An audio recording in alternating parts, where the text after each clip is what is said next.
TFNN. Headline News Update. Here's Tom O'Brien. Morning, folks. We have the Dow Industrials up 42. You got the NASDAQ up 23. S&Ps are up 4.5. Gold contract down 460, trading at 1,200 even. You got silver down 9 pennies at 16.29. Platinum is down 19 at 1,153 an ounce. You got copper flat. Light sweet crude up 95 cents, trading at $52.60 a barrel. Bonds. The 10-year and the 30-year, both of them have rejected lower price out here this morning, have lighter volume. Bonds are still building cause for higher price. The 10-year is up 3 ticks right now at 128.29. You got the 30-year flat down 4 ticks at 163.12. And King Dollar. King Dollar is going to be the number out here today, folks. And it's all about currencies. King Dollar right now is up 29 ticks at 99.61. The euro is down 8 at 105, and the yen is trading down 7 at 120.15. Now, I'm going to go over to King Dollar first. The reason being is that your March 18th date and numbers are the swing point out here, not only for the for the dollar, it is for the S&Ps also. So what we did out here today is this. King Dollar got to 100.27. The high of the 18th, where the downdraft took place, and that's the Fed statement coming out, that King Dollar was 100.12.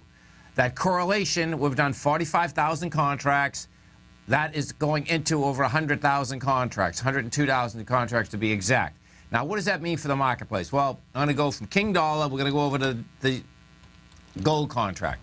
Gold has been basically saying for quite a while, it keeps rejecting lower price, has lighter volume. It's been building cause. What do we have out here this morning? This morning, you're down 540. You're trading 73,000 contracts. The 73,000 are coming into 150.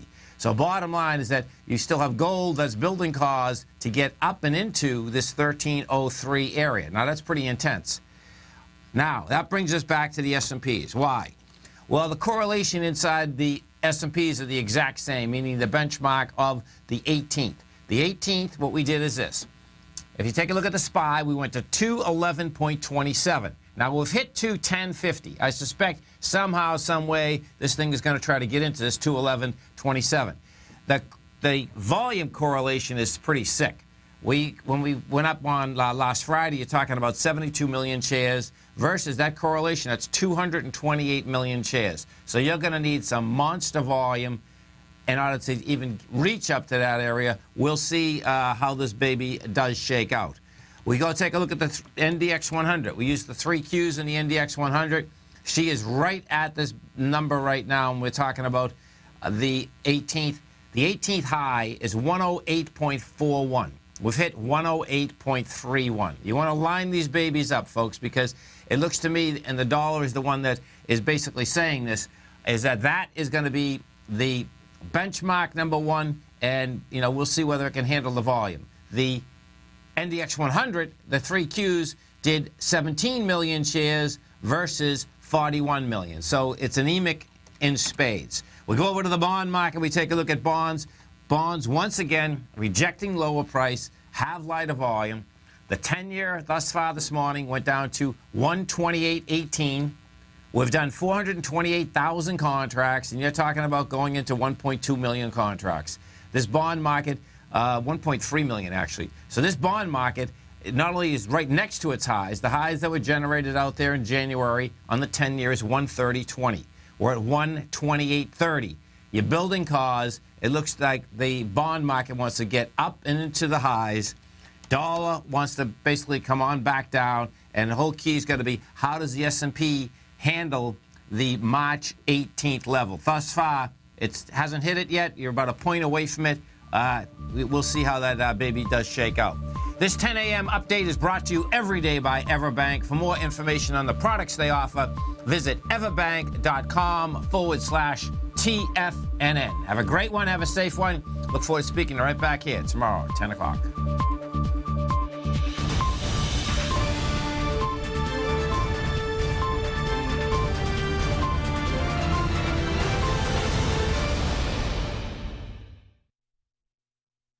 Today, it's hard to tell if the economy is coming or going. Regardless, I want my money going in the direction I choose. If that's your stance as well, then you want to know how Everbank can help keep your money thriving just the way you want. Is growing your money a priority? Everbank is committed to a yield pledge promise to pay high yields on your checking, money market, and CD balances. Looking to diversify? Everbank ingeniously developed accessible ways to spread your money around the world into foreign currencies and even non-FDIC insured metals. And when it comes to your wealth, they bring a highly experienced and global perspective to help you manage it. Everbank's financial philosophy flies in the face of the status quo. They believe your money's performance should not be determined by today's economic circumstances, but by the drive to rise above them and create opportunities that favor your objectives. If that excites you, like it does me, call 1-855-750-4051 to find out what they can do for you. That's 1-855-750-4051. Call them today. Everbank is a member FDIC and equal housing lender.